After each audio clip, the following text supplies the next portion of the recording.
नमस्कार। आज बात गोल्ड यानी सोने की। अपने शहर की किसी ज्वेलरी शॉप की कल्पना कीजिए। बाहर बोर्ड पर सोने का भाव लिखा है। अंदर काउंटर के इस तरफ दुकानदार कैलकुलेटर चला रहा है और उस तरफ ग्राहक मोबाइल पर वही भाव दोबारा देख रहा है। शादी वाला परिवार सोच रहा है अभी ले लें या थोड़ा और रुकें। निवेशक सोच रहा है भाव नीचे आया था, अब फिर उछल गया, अब क्या करें। और जिसने पहले से सोना खरीद रखा है वो सोच रहा है मुनाफा निकालें या अभी और रुकें। यही आज का माहौल है।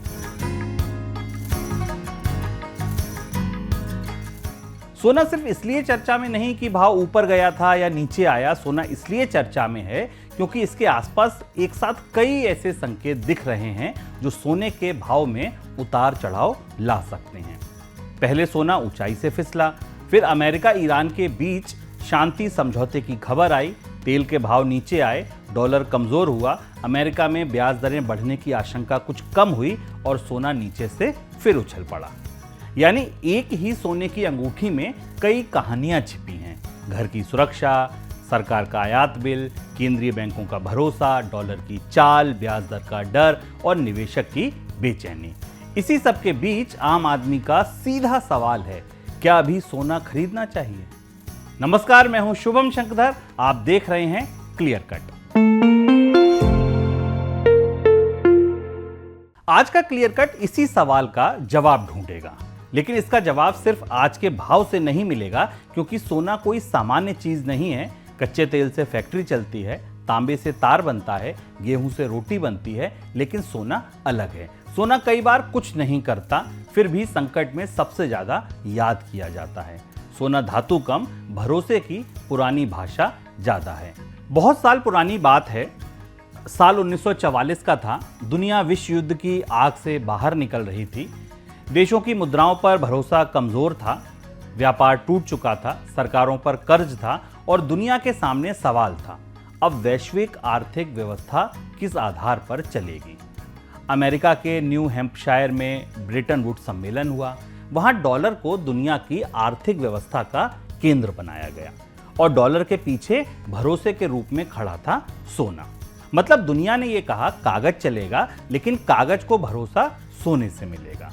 फिर 1971 आया, कहानी पलट गई। अमेरिका ने डॉलर को सोने से अलग कर दिया। डॉलर अपनी राह चला, सोना अपनी राह। लेकिन एक चीज अभी भी नहीं बदली। जब भी दुनिया में डर बढ़ता है, मुद्रा पर सवाल उठता है, युद्ध की आहट आती है, महंगाई लोगों की जेब कतरती है या आर्थिक व्यवस्था पर भरोसा कमजोर होता है, लोग फिर से सोने की तरफ देखने लगते हैं। क्योंकि सोना किसी सरकार का वादा नहीं है, सोना खुद अपने आप में संपत्ति है। आज बात सोने की, लेकिन सिर्फ भाव की नहीं। आज समझेंगे सोना इतना भागा क्यों था, अब गिरकर फिर क्यों उछला, अमेरिका ईरान शांति समझौते के बाद भी सोने में तेजी क्यों आई, केंद्रीय बैंक इतना सोना क्यों खरीद रहे हैं, गोल्ड ईटीएफ में बड़े निवेश पर रोक क्यों लगी, भारत में आयात शुल्क और रुपए की चाल सोने को कैसे बदलती है, और सबसे जरूरी बात, आम निवेशक को अभी सोना खरीदना चाहिए या नहीं। क्लियर कट बात शुरू में ही समझ लीजिए। सोने की लंबी अवधि की कहानी खत्म नहीं हुई है, लेकिन मौजूदा भाव पर आंख बंद करके एक मुश्त खरीदारी भी समझदारी नहीं है। जरूरत है तो खरीदिए, निवेश है तो धीरे धीरे खरीदिए, और अगर सिर्फ डर या लालच में खरीद रहे हैं तो रुक कर सोचिए। अब सबसे पहली बात, सोना आज चर्चा में क्यों है? सोना आज इसलिए चर्चा में है क्योंकि बाजार में एक साथ उल्टे संकेत दिख रहे हैं। कुछ दिन पहले सोने में तेज गिरावट आई थी। 10 जून को अंतर्राष्ट्रीय बाजार में सोना $4112 प्रति औंस तक फिसल गया था। यह मार्च के बाद सबसे निचला स्तर था। वजह क्या थी? अमेरिका ईरान तनाव, तेल कीमतों में उछाल, महंगाई का डर और यह आशंका कि अमेरिका में ब्याज दरें ज्यादा समय तक ऊंची रह सकती हैं। सोने में अजीब लगेगा, लेकिन उस समय युद्ध के डर से सोना गिरा। क्यों? क्योंकि यह डर सिर्फ युद्ध का नहीं था, यह डर तेल के महंगे होने का था। महंगा तेल मतलब महंगाई का दबाव, महंगाई का दबाव मतलब ब्याज दरें ऊंची रहने की आशंका, और ऊंची ब्याज दरें सोने के लिए दबाव बनाती हैं, क्योंकि सोना ब्याज नहीं देता। फिर 15 जून को नई खबर आई। अमेरिका और ईरान के अधिकारियों ने संघर्ष खत्म करने की एक शुरुआती समझौते की बात कही। हुरमुर्ज का रास्ता खोलने और तनाव कम होने की उम्मीद बनी। तेल का भाव 4% से ज्यादा टूट गया। डॉलर 10 दिन के निचले स्तर पर आ गया और सोना करीब 2% उछलकर $4300 प्रति औंस के आसपास पहुंच गया। यानी शांति की खबर पर सोना इसलिए बढ़ा क्योंकि तेल गिरा, डॉलर कमजोर हुआ और ब्याज दरें बढ़ने का डर कम हुआ। यही गोल्ड मार्केट की असली पहेली है। कई बार सोना युद्ध की वजह से नहीं, युद्ध से पैदा हुई महंगाई और ब्याज दर की आशंका से गिरता है, और कई बार शांति की खबर पर इसलिए उछलता है क्योंकि महंगाई और रेट हाइक का डर कम हो जाता है। सोना सिर्फ डर से नहीं चलता, सोना डर, डॉलर, तेल और ब्याज दर, इन चारों से चलता है। भारत में भी सोने का भाव ऊंचा है। MCX पर गोल्ड करीब 1,50,000 रुपए प्रति 10 ग्राम के आसपास दिखा। यानी भाव नीचे आया है लेकिन सस्ता नहीं हुआ है। ऊंचाई से गिरना और सस्ता हो जाना दोनों अलग बातें हैं। अगर कोई चीज 100 से 160 गई और फिर 150 आ गई तो वो गिरी जरूर ऊंचाई से, लेकिन 100 वाली चीज अभी भी सस्ती नहीं है। और यही अभी की सोने की कहानी है। भाव थोड़ा ठंडा हुआ था, फिर उछला भी है, लेकिन कीमत अभी भी ऊंचे दायरे में है। दूसरा संकेत है गोल्ड ETF से पैसा निकलना। भारत के गोल्ड ETF में मई 2026 में 1 साल के बाद मासिक निकासी दिखी। निवेशक ने तेजी से मुनाफा वसूली की। ये बाजार के लिए सामान्य व्यवहार नहीं है। जब कोई संपत्ति बहुत भागती है तो कुछ लोग उसे सुरक्षा समझकर खरीदते हैं, तो कुछ लोग मुनाफा समझकर बेचते हैं। तीसरा संकेत पकड़िए, फंड कंपनियों की रोक। HDFC म्यूचुअल फंड सहित कई फंड कंपनियों ने गोल्ड ETF और गोल्ड फंड ऑफ फंड में बड़े एक मुश्त निवेश यानी लमसम निवेश पर रोक लगा दी। इसका मतलब ये नहीं कि गोल्ड ETF खराब हो गया, इसका मतलब ये है कि व्यवस्था बड़े निवेश प्रवाह को संभाल रही है। चौथा संकेत, केंद्रीय बैंकों की खरीदारी। वर्ल्ड गोल्ड काउंसिल के मुताबिक 2026 की पहली तिमाही में केंद्रीय बैंकों ने शुद्ध आधार पर 244 टन सोना खरीदा है। यानी छोटी स्क्रीन पर भाव गिर उठ रहा है, लेकिन बड़ी बैलेंस शीट पर सोना जमा हो रहा है। यही सोने की असली उलझन है। छोटा निवेशक मुनाफा निकाल रहा है, केंद्रीय बैंक सोना जोड़ रहे हैं, गहना खरीदार रुक रहा है, निवेशक मौका ढूंढ रहा है, सरकार आयात कम करना चाहती है और सर्राफा बाजार ग्राहक की जेब देख रहा है। अब दूसरी बात समझिए, सोना इतना भागा क्यों? सोने की तेजी एक दिन में नहीं बनी। इसके पीछे 4 बड़े कारण थे। पहला डर, दूसरा ब्याज दर की उम्मीद, तीसरा केंद्रीय बैंकों की खरीद और चौथा निवेशकों का मनोविज्ञान। पहला कारण था डर। दुनिया में युद्ध और तनाव बढ़े, पश्चिम एशिया, रूस यूक्रेन, कच्चा तेल, व्यापारिक तनाव, महंगाई, सरकारी कर्ज, ये सब बाजार को बेचैन करते हैं। जब दुनिया में भरोसा कम होता है तो सोने की मांग बढ़ती है। सोना तब खरीदा जाता है जब निवेशक को लगता है कि बाकी व्यवस्था में कहीं ना कहीं कमजोरी है। लेकिन 2026 की ताजा चाल ने एक और बात सिखाई, हर जियोपॉलिटिकल टेंशन सोने को सीधे ऊपर नहीं ले जाती। अगर तनाव तेल को बहुत महंगा कर दे और बाजार को लगे कि महंगाई बढ़ेगी, ब्याज दरें ऊंची रहेंगी, तो सोने पर दबाव भी आ सकता है। यानी युद्ध का डर सोने को सपोर्ट देता है, लेकिन युद्ध से निकली महंगाई और रेट हाइक का डर सोने को दबा भी देता है। दूसरा कारण ब्याज दर की उम्मीद थी।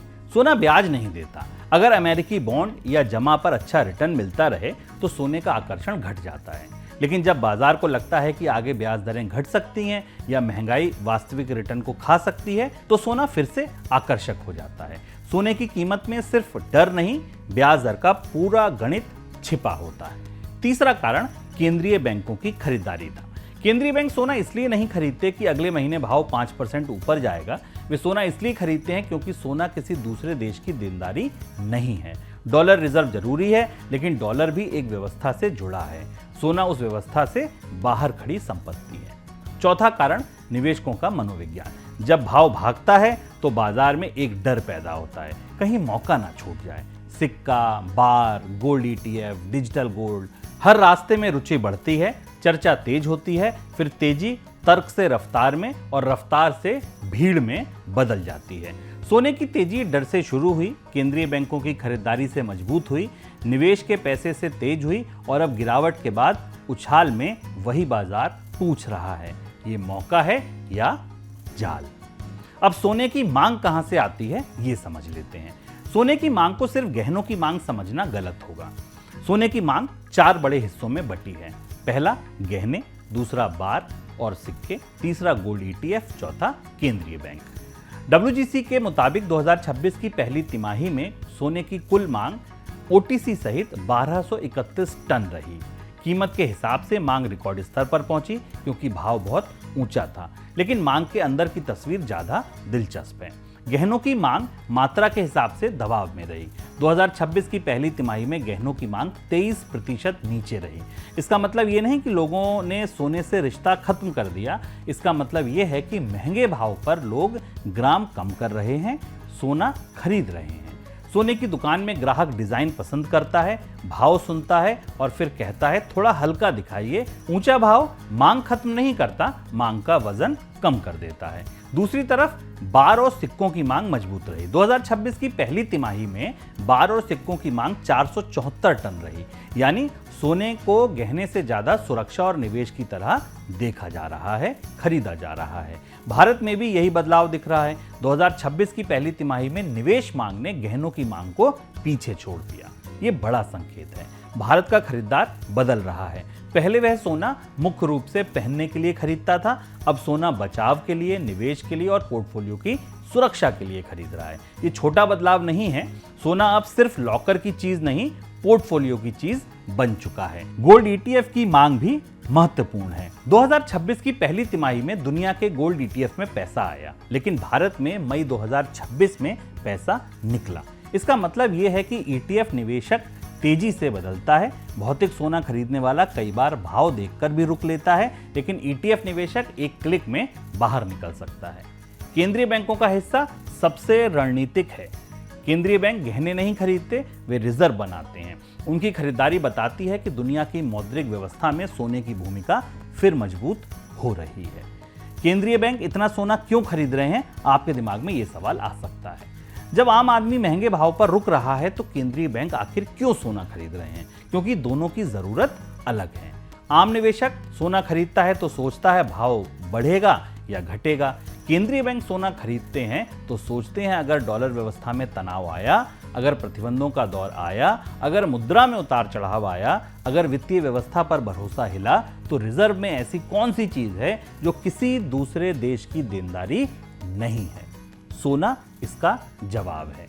मुद्रा किसी सरकार का वादा है, बॉन्ड किसी उधार लेने वाले की देनदारी है, बैंक जमा किसी संस्था पर भरोसा है, लेकिन सोना अपने आप में संपत्ति है। इसलिए केंद्रीय बैंक सोना रिटर्न के लिए नहीं, जोखिम संभालने के लिए खरीदते हैं। RBI के सोने के भंडार और भारत में सोने के भंडार का मुद्दा भी इसी बड़ी रणनीति का हिस्सा है। जब किसी देश का सोना उसके अपने तिजोरी से ज्यादा होता है तो ये सिर्फ हिसाब किताब नहीं होता, ये रणनीतिक भरोसा भी होता है। लेकिन यहाँ छोटे निवेशक को एक बड़ी गलती नहीं करनी चाहिए।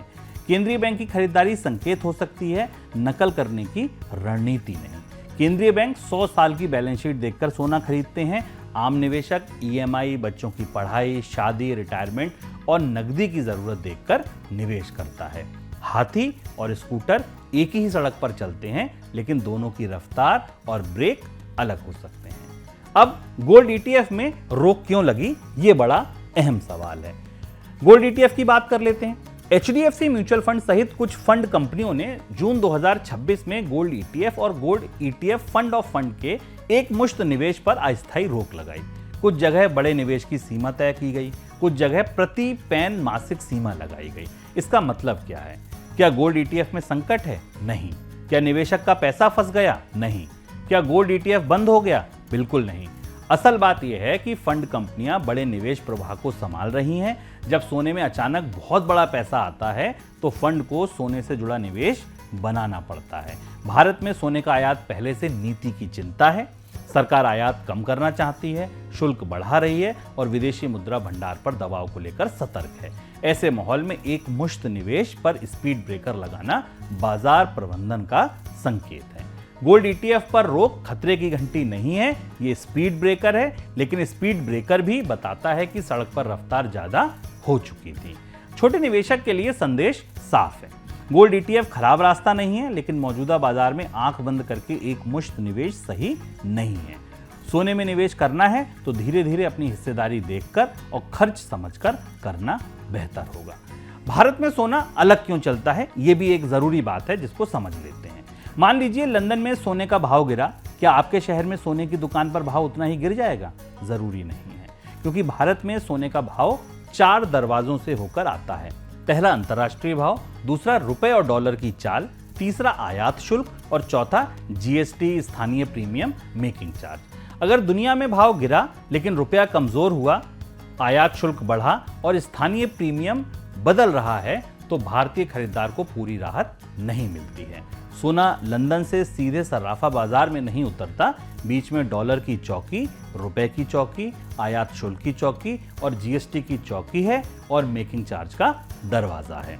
भारत ने सोना और चांदी पर आयात शुल्क 6% से बढ़ाकर 15% किया। सरकार का तर्क साफ है, सोने का आयात कम हो, डॉलर बाहर कम जाए, व्यापार घाटा और रुपए पर दबाव संभाला जा सके। लेकिन जमीन के बाजार की अपनी कहानी है। आयात शुल्क बढ़ने के बाद भी घरेलू भाव पूरी तरह उतना नहीं बढ़ा, क्योंकि मांग कमजोर थी और स्थानीय बाजार में छूट दिख रही थी। यानी दिल्ली शुल्क बढ़ाती है, लेकिन सर्राफा बाजार ग्राहक की जेब देखता है। ऊंचे शुल्क का दूसरा खतरा भी है, तस्करी। जब कानूनी रास्ते से आने वाला सोना महंगा होता है, तो बिना बिल वाले सोने का लालच बढ़ता है। लेकिन बिना बिल, बिना शुद्धता की गारंटी और बिना कानूनी सुरक्षा वाला सस्ता सोना छूट नहीं, जोखिम भी है। सोने की दुकान में ग्राहक तराजू देखता है, निवेशक को दस्तावेज भी देखने चाहिए। घर में सोना शुभ है, भुगतान संतुलन में वही सोना डॉलर का बाहर जाना है। अब अगला सवाल, सोना गिरा और उछला क्यों? अगर केंद्रीय बैंक खरीद रहे हैं, दुनिया में तनाव है, महंगाई का डर है, डॉलर में अलग संपत्ति रखने की बात है, तो सोना पहले गिरा और फिर उछला क्यों? पहला कारण, मुनाफा वसूली। जब कोई संपत्ति बहुत तेजी से भागती है तो कुछ निवेशक मुनाफा निकालते हैं। सोना भी इससे अलग नहीं है। तेजी के बाद गोल्ड ईटीएफ में पैसा निकलना शुरू हुआ, फ्यूचर बाजार में बिकवाली शुरू हुई। दूसरा कारण, अमेरिकी ब्याज दर है। सोना ब्याज नहीं देता। अगर बाजार को लगे कि अमेरिका में ब्याज दरें ऊंची रहेंगी या फिर बढ़ सकती हैं, तो सोने पर दबाव आता है। निवेशक ब्याज देने वाली संपत्तियों की तरफ पैसा लगा देते हैं। तीसरा कारण है डॉलर का। सोना डॉलर में कारोबार करता है। डॉलर मजबूत हुआ तो बाकी देशों के लिए सोना महंगा पड़ता है, इससे मांग पर असर पड़ता है। लेकिन जब डॉलर कमजोर होता है तो सोने को राहत मिलती है। चौथा कारण, तेल यानी क्रूड ऑयल। अमेरिका ईरान तनाव के दौरान तेल महंगा हुआ तो बाजार को इन्फ्लेशन और हायर इंटरेस्ट रेट का डर लगा। इससे सोना दबा। फिर शांति समझौते की खबर आई, तेल नीचे आया, इन्फ्लेशन फियर कम हुआ, रेट हाइक की आशंका घटी और सोना नीचे से उछल गया। यानी इस बार सोने की कहानी सिर्फ युद्ध बनाम शांति की कहानी नहीं थी, ये तेल, महंगाई, डॉलर और ब्याज दर की कहानी थी। पांचवां कारण, भारत की नीति और मांग का दबाव। आयात शुल्क, सरकार का संदेश, ऊंचे भाव और ईटीएफ से निकासी, इन सब ने माहौल बदला। गहना खरीदार पहले ही ऊंचे भाव से परेशान था, निवेशक ने भी तेजी से मुनाफा निकाला। सोना इसलिए नहीं गिरा कि सोने की कहानी खत्म हो गई, सोना इसलिए गिरा क्योंकि बहुत सारी अच्छी खबरें और बहुत सारा डर पहले ही भाव में शामिल हो चुका था। और सोना इसलिए उछला क्योंकि तेल और डॉलर ने उसे नीचे से सहारा दिया। बाजार में ऊंचाई पर हवा पतली होती है, वहां छोटी सी भी खबर सांस फुला देती है। अब आते हैं इस पूरे एपिसोड के सबसे जरूरी सवाल पर, क्या अभी सोना खरीदना चाहिए? क्लियर कट जवाब है, पहले तय कीजिए कि आप सोना क्यों खरीद रहे हैं। जरूरत के लिए, निवेश के लिए, कारोबार के लिए, या सिर्फ इस डर में कि मौका छूट ना जाए। अगर घर में शादी है, उपहार देना है, पारिवारिक जरूरत है या धार्मिक खरीदारी है, तो सही तली का इंतजार करना व्यवहारिक नहीं है। ऐसी खरीदारी में समय से ज्यादा शुद्धता, हॉलमार्क, बिल, मेकिंग चार्ज और बेचते समय मिलने वाली कीमत को देखें। जरूरत वाली खरीदारी को बाजार का सौदा मत मानिए। अगर निवेश के लिए खरीद रहे हैं तो मौजूदा भाव पर एक मुश्त पैसा मत डालिए। सोने की लंबी अवधि की कहानी मजबूत हो सकती है, लेकिन इसका मतलब ये नहीं कि किसी भी भाव पर पूरा पैसा लगा दिया जाए। अगर पोर्टफोलियो में सोने की हिस्सेदारी पहले से अच्छी है तो पीछे भागने की जरूरत नहीं। अगर सोने की हिस्सेदारी बहुत ज्यादा हो गई है तो थोड़ा संतुलन भी बनाया जा सकता है। अगर आपके पास सोने का कोई निवेश नहीं है तो धीरे धीरे प्रवेश कर सकते हैं। सोना अभी खरीदने की चीज है, लेकिन भागकर खरीदने की चीज नहीं है। धीरे धीरे जोड़ने की चीज है, सब कुछ लगा देने की नहीं। बीमा की तरह रखने की चीज है, जैकपॉट की तरह बिल्कुल नहीं। गहनों को निवेश मत मानिए। गहना भावनात्मक संपत्ति है, निवेश वाली संपत्ति नहीं है। गहना खरीदते समय मेकिंग चार्ज लगता है, बेचते समय कटौती लगती है और शुद्धता का सवाल आता है। सिक्के या बार में भी खरीद बिक्री का फर्क होता है। गोल्ड ETF ज़्यादा साफ रास्ता हो सकता है, लेकिन उसमें खर्च, नकदी की सुविधा, भाव का अंतर और मौजूदा रोक को समझना जरूरी है। सॉवरेन गोल्ड बॉन्ड पहले छोटे निवेशक के लिए अच्छा रास्ता था, क्योंकि उसमें सोने के भाव का फायदा तो मिलता ही था, ब्याज और मैच्योरिटी पर टैक्स से जुड़ी सुविधा जैसी खूबियां भी थीं। लेकिन नई किश्तें नियमित रूप से उपलब्ध नहीं है। पुराने सॉवरेन गोल्ड बॉन्ड एक्सचेंज पर मिल सकते हैं, पर वहां नकदी, प्रीमियम डिस्काउंट और मैच्योरिटी को समझना होगा। और रास्ता चुनते समय कर भी समझिए। भौतिक सोना, gold ETF, gold fund of fund और सॉवरेन बॉन्ड, सब पर टैक्स अलग अलग लगता है। इसलिए सिर्फ रिटर्न मत देखिए, टैक्स के बाद का रिटर्न देखिए। सवाल सिर्फ ये नहीं कि सोना खरीदना है या नहीं, असली सवाल है कि कितना खरीदना है, किस रूप में खरीदना है, किस जरूरत के लिए खरीदना है और कितने समय के लिए खरीदना है। गलत रास्ते से सही संपत्ति भी महंगी पड़ सकती है। छोटे निवेशक के लिए साफ ढांचा क्या है? छोटे निवेशक के लिए पहला नियम है, सोने को पोर्टफोलियो का पहरेदार बनाइए, चालक नहीं। सोना संपत्ति बनाने का मुख्य इंजन नहीं है, सोना संपत्ति बचाने का साधन है। शेयर बाजार ग्रोथ दे सकता है, कर्ज वाली योजनाएं स्थिरता दे सकती हैं, नगद पैसा तुरंत जरूरत पूरी करता है और सोना संकट का सहारा बनता है। हर संपत्ति की अपनी नौकरी होती है। दूसरा नियम, एक मुश्त निवेश से बचिए। ऊंचे भाव और तेज उतार चढ़ाव वाले दौर में थोड़ा थोड़ा खरीदना बेहतर है। अगर आपको सोने में पैसा लगाना है तो पूरा पैसा एक दिन में लगाने के बजाय हिस्सों में लगाना ज्यादा व्यवहारिक है। तीसरा नियम, गहनों को निवेश मत समझिए। गहनों में भावना है, निवेश में गणित है। दोनों को मिलाएंगे तो फैसला कमजोर होगा। चौथा नियम, भारत में भाव देखते समय सिर्फ अंतर्राष्ट्रीय भाव मत देखिए। रुपया, डॉलर, आयात शुल्क, GST, स्थानीय प्रीमियम और मेकिंग चार्ज का असर समझिए। सोने की दुकान में भाव बोर्ड पर दिखता है, लेकिन असली लागत बिल में दिखती है। पांचवा नियम, बिना बिल रास्ते से दूर रहिए। शुल्क ज्यादा होने से ऐसा सोना बढ़ता है, उसका लालच बढ़ता है, लेकिन बिना बिल, बिना शुद्धता और बिना कानूनी सुरक्षा वाला सोना छूट नहीं, जोखिम है। छठा नियम, सोना डर से मत खरीदिए। डर से खरीदी गई संपत्ति कई बार महंगे भाव पर प्रवेश करा देती है। सोने का काम संकट में आपको बचाना है, घबराहट में आपसे खरीदारी करवाना नहीं। अब एक और अहम सवाल, यहां से आगे सोने की कीमत कैसे तय होगी? आगे सोने की चाल 6 चीजों से तय होगी। पहली, अमेरिका ब्याज दर क्या करता है। अगर ब्याज दरें घटने की उम्मीद लौटती है तो सोने को सहारा मिल सकता है। अगर ब्याज दरें ऊंची या फिर बढ़ने की आशंका है तो सोने पर दबाव आ सकता है। दूसरी, डॉलर। डॉलर कमजोर होता है तो सोने को राहत मिलती है, डॉलर मजबूत होता है तो सोने पर दबाव आता है। तीसरी, तेल। तेल बहुत महंगा हुआ तो इन्फ्लेशन और रेट हाइक का डर सोने को दबा सकता है, लेकिन तेल नीचे आया, इन्फ्लेशन फियर कम हुआ और सोने को सपोर्ट मिला तो कीमतें बढ़ सकती हैं। चौथा, केंद्रीय बैंकों की खरीद। अगर केंद्रीय बैंक खरीदारी जारी रखते हैं तो सोने को निचले स्तर पर सहारा मिल सकता है, लेकिन इसे गारंटी मत समझिए। पांचवा, गोल्ड ETF में पैसा। ETF में पैसा लौटता है तो तेजी को ईंधन मिल सकता है। ETF से निकासी जारी रही तो रफ्तार कमजोर पड़ सकती है। और छठी बात, भारत की नीति। आयात शुल्क, रुपया, GST, स्थानीय प्रीमियम और बिना बिल वाले सोने की गतिविधियां भारत के भाव को दुनिया के भाव से अलग दिशा दे सकती हैं। एक और कारण, जियोपॉलिटिकल टेंशन। युद्ध का खतरा, प्रतिबंध, मुद्रा तनाव और दुनिया के कर्ज की चिंता सोने को सहारा दे सकते हैं। लेकिन तनाव कम हुआ, डॉलर मजबूत रहा और ब्याज दरें ऊंची रहीं तो सोना फिर गिरावट दिखा सकता है। सोने का भविष्य सिर्फ सोने की दुकान में नहीं बनता, वॉशिंगटन की ब्याज दर नीति से बनता है, RBI की बैलेंस शीट से बनता है, दिल्ली की शुल्क नीति से बनता है, केंद्रीय बैंकों की रिजर्व स्ट्रेटजी से बनता है, तेल की कीमतों से बनता है और भारतीय परिवारों की मांग से बनता है। फाइनल क्लियर कट क्या हुआ? तो सोने की अंतिम कहानी यही है कि सोने ने राजा के खजाने से लेकर केंद्रीय बैंक के रिजर्व तक लंबा सफर तय किया है। कभी ये मुद्रा का आधार था, फिर डॉलर से अलग हो गया, लेकिन दुनिया के भरोसे से अलग नहीं हुआ। आज भी जब महंगाई डराती है, मुद्रा कमजोर होती है, युद्ध की आहट आती है, व्यापारिक तनाव बढ़ता है और निवेशक को व्यवस्था पर सवाल होता है, तो सोना सामने दिखता है। यही इसकी ताकत है, यही जोखिम भी है, क्योंकि जब डर बहुत ज़्यादा भाव में शामिल हो जाता है तो गिरावट भी तेज हो सकती है।